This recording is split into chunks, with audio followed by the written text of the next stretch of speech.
Folks, okay, everybody, it's your buddy Mike Messier.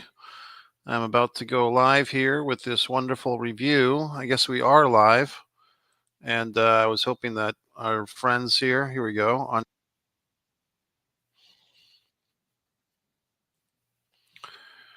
Yeah, you heard a little bit of echo there. That's because my Instagram was kicking in. But folks, it's your buddy Mike Messier. Here I am to discuss this movie that I saw tonight. Finally, I wish I would have seen it. Maybe I don't actually, because I was going to see it 2 or 3 weeks ago. There was like a preview night on Dolby Digital.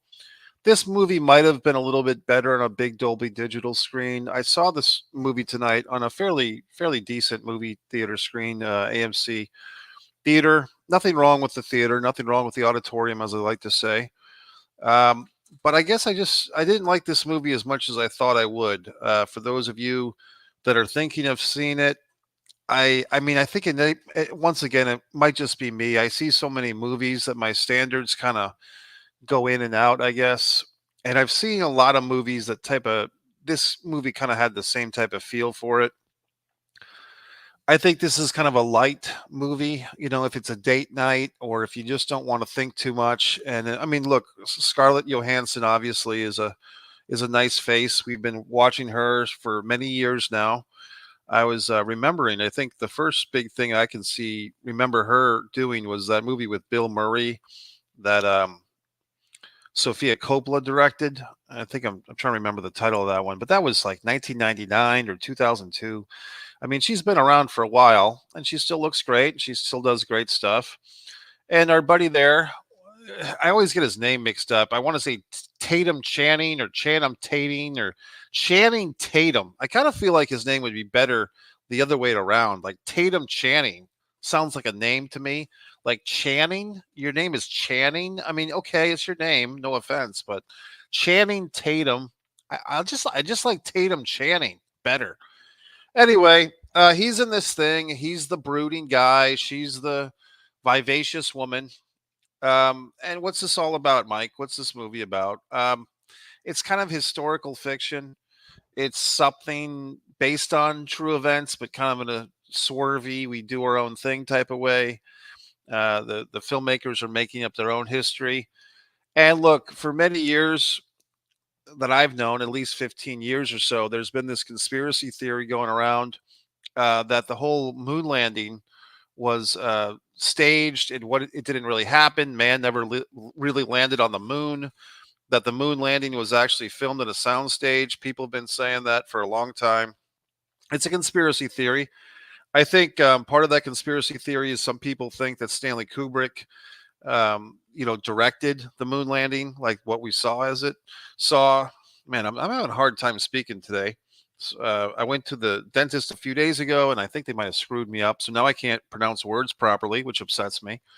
But in any event, this movie, I was hoping for a lot because spoilers, by the way, when I saw the previews for this thing, it made it seem to me as if that they were making a case in this historical fiction movie that the entire moon landing was in fact staged. This is a big spoiler, by the way. So if you don't want me to spoil it, but I don't think the movie's that good, so you might as well just listen to my review.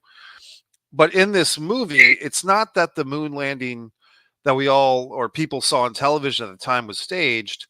It's that they had a staged moon landing as the backup in case the actual moon landing didn't work, and that the backup was at the order of this guy, Mo Burkus. Woody Harrelson plays Mo Burkus, who basically enlists Kelly Jones, played by Scarlett Johansson, to kind of organize this fake moon landing to pass off as the real one in case the actual moon landing at the exact same time does not come off as planned.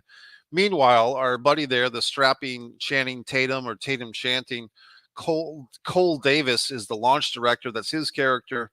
And he, of course, with his Bob Backlund morality, Mr. All American Boy, does not want to be involved in this. He does things by the book. He's the straight and narrow guy. We see this theme throughout the film that his character is Mr. Straight and Narrow, does things by the book.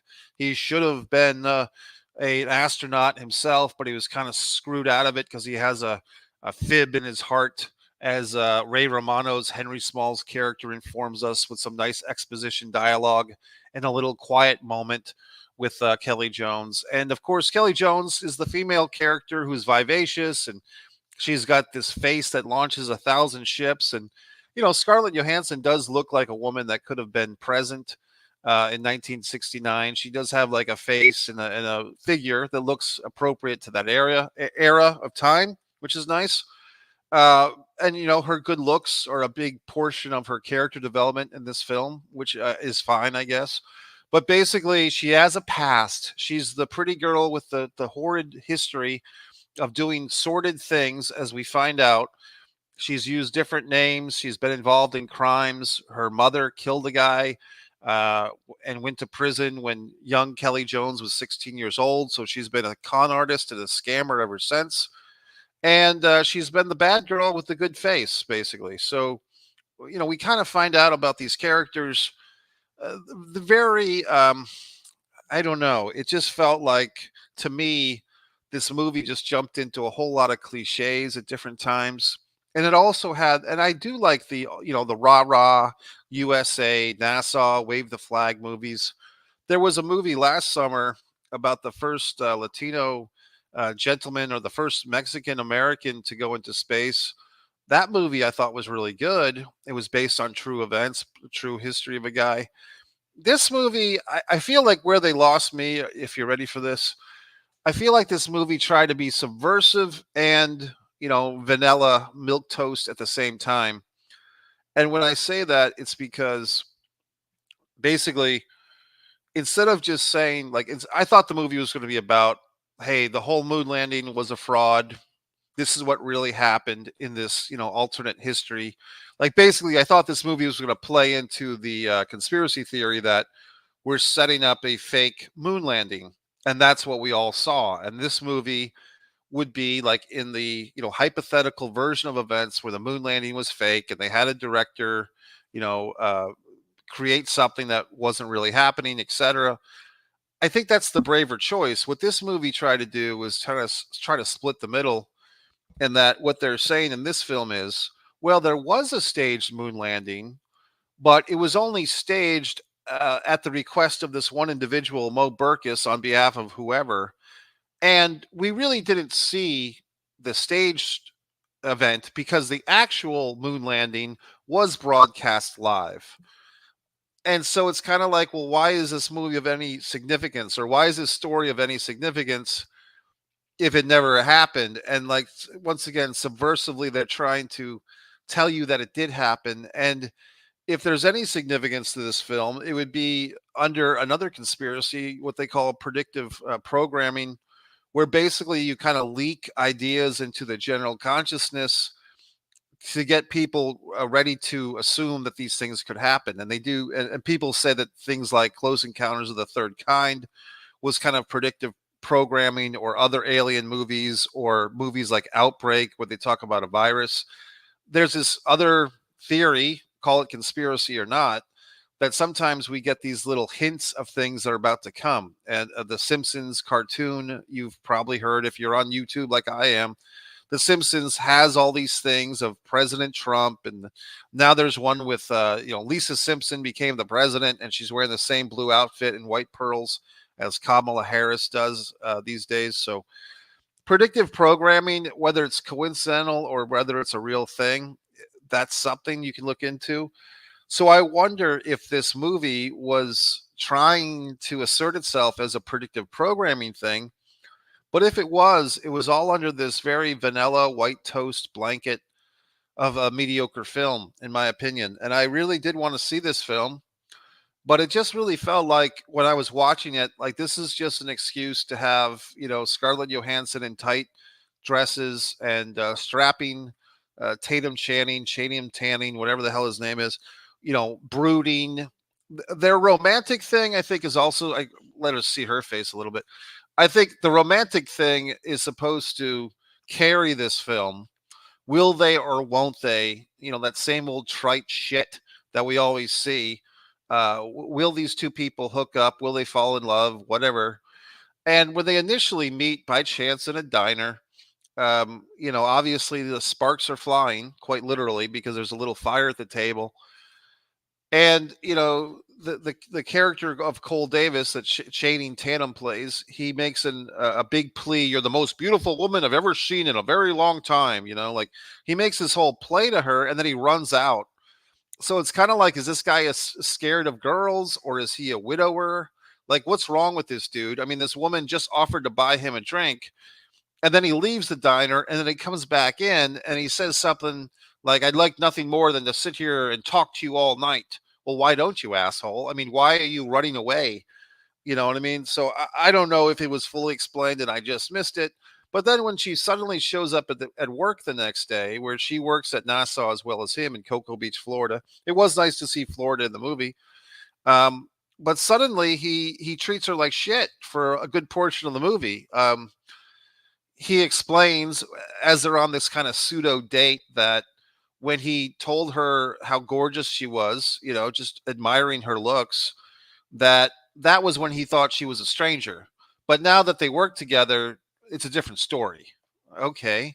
So you're saying you just thought of her as like a one night stand potential thing, not someone that you'd actually like to spend time with on serious matters? It just felt very convoluted and just weird. And I do think that the actors did the best they could with this dialogue, but I don't think the dialogue was that great, or the situations were not that great. One little funny aside was they had this little, montage where Kelly Jones is kind of pitching a bunch of different legislators or senators a bunch of stuff on behalf of Nassau. And one of these guys is played by Colin Jost or Jost or whatever the hell his name is. So obviously that's a nepotism hire. He is the guy on Saturday Night Live, the Saturday Night Live weekend news update host, one of them. And he's also married to Scarlett Johansson. Good for him, And she got him a job. She got him a little, cameo in this film, and it's okay. I mean, he's not in the movie for more than a minute, but I did feel like it might have been a more interesting choice to cast him, believe it or not, as this Nassau guy. I mean, he's obviously not the strapping slab of meat that Channing Tatum is, but I think he might have been better, to be honest with you. Like, I'm not a big fan of Colin Jost, and I know it was just a nepotism hire that she probably had it in her contract that she got her husband there, at least for now, a job in this movie. But I did feel like he might have been funnier. Like, it might have been a more interesting movie if Colin Jost or somebody else was in this role, because it just felt like very it felt like Tatum Tanning is now competing with John Cena for like these Middle Earth roles, and maybe even Cena would have been better in this thing. I mean, I just felt like Tatum Tanning, his character was kind of unlikable. I don't think that he had a wink in his eye to kind of bring something to it, because he's kind of a guy that, because of his kind of, big frame and, all tough guy type of thing. Like, he's better in movies. I think he was in a movie called Fighting, was the first time I saw him in a movie. I think he's better as kind of like an arrogant prick type of guy. Or the movie Dog was actually pretty good, where he kind of like bonded with a dog. This one, I don't know if he's the ultimate guy for like a romantic comedy, because he's kind of a little bit like an anti-hero, or a little bit unlikable as it is. So when he's kind of being mean to this woman after he's already professed to her how much lust he's in for her face, it's just kind of like, it's hard to watch that for 2 hours, 2 hours and 14 minutes to be exact. So I don't know. I just don't feel like this movie, for all the reasons I've stated. I wanted to like this movie more. Maybe I just missed the boat and I should have seen it when it first came out. I really haven't seen many tweets or twats about it. On IMDb, it says 6.8 stars out of 10. I don't know. I think it's just because this is kind of a Middle Earth movie. You know what I mean? Like, people feel like they should like this movie. Oh, it's got Scarlett. Oh, it's got Tatum Channing. Oh, it's about Nassau. Like, and the music for this movie is typical big box office movie, orchestration, all the music with the violins and all that horse shit matches up so nicely with the action. I thought once again, it's interesting. Another cat is in a movie in the summertime, like not a talking cat, but just the random black cat that's in this movie that causes hijinks and so forth. Um, eh, if you saw the Day One movie, the whatever it was, the Quiet Place or the Quiet Place Day One, or whatever the fuck, that had a nice tuxedo cat. This movie has a black cat, and so forth. I don't know. I mean, should I go here? Should I not? I mean, let's face facts, folks. Back in 1969, NASA, we saw the movie Hidden Figures maybe 7 or 8 or 9 years ago that kind of explored these African American ladies that were working for NASA that didn't get the credit that they so deserved as the mathematicians. That movie was better than this movie. But in that movie, or in this movie, I should say, they don't really go into those ladies, which is fine because that movie did it already. But there is one black or African American guy who's working at NASA. Like in this whole sea of white pale faces, there's one prominent black character, and of course he's the go-to guy. You know what I mean? So wow, just mathematically, such a wonderful thing that the one black guy working at NASA at the time of this story happens to be the one guy that Chatham Tanning trusts. And also, it seems like every time they go to a diner or a restaurant in this film, it happens to be an African American or black server at the restaurant. So the movie is trying to compensate basically because all these characters at NASA are all white faced, pale faced people at this time of prejudice and racism. But in order to not be such a racist movie or seem like it, they try to cover up the fact that we were a racist country at the time with this casting. You know what I mean? So it's like, okay, it's trying to soften the edges of the reality of the prejudice at the time and so forth, which I get it. It's a romantic comedy, so they're trying to make it nice. It doesn't have to be as serious as Hidden Figures or the movie I saw last summer with the guy that the first Mexican gentleman to go to space. That movie, I wish I could remember the name. It was really good. So overall, folks, I just thought this one it played it too safe. It played it on both sides of the fence. Yes, we're edgy. Yes, we are, you know, going against the grain with this conspiracy thing. We've got Woody Harrelson as the quirky character. We've got Scarlett Johansson as the reformed vixen, and we've got our strapping Joe Tatum Tanning as the all-American boy who eats his butter and drinks his milk every night. And I just felt like it was just too much of the same old steaming pile of dog shit we've seen, and just too much of a mainstream Mark type of movie. I mean, that's how I felt. So I don't feel like this is a great big success creatively. Financially, I'm sure it'll do well. I don't think that any of the performers, I think Scarlett did her job. I think Woody did his job. If anyone I had an issue with, it was our buddy here, Tatum Channing, but that's just casting, not his fault, because I do like him in things like Dog and stuff like that. Ray Romano was probably interesting. I never really watched the Everybody Hates Raymond or whatever the Everybody Loves Raymond. Never really watched it. So I know that he's been around. I'm trying to look at these other characters. The lady that played the assistant to Kelly Jones, I thought she was pretty good. I'll see if I can dig up her name. Was that Lauren Rivard? Was that her? Nope, that wasn't. That was somebody else. But there was like an assistant, like Scarlett Johansson's character had an assistant. Was it Anna Garcia as Ruby Martin? Yeah, that looks like it was. I thought she was pretty good. All right, folks. It's your buddy Mike Messier. One Mike Messier is where you see these wonderful movie reviews. I give you my honest opinion. Sometimes you'll agree, sometimes you won't, but you're welcome to check in. And pretty much any movie for the last 3 or 4 years I've reviewed. A lot of movies I like, but sometimes I don't like them. So it is what it is. It's a subjective medium.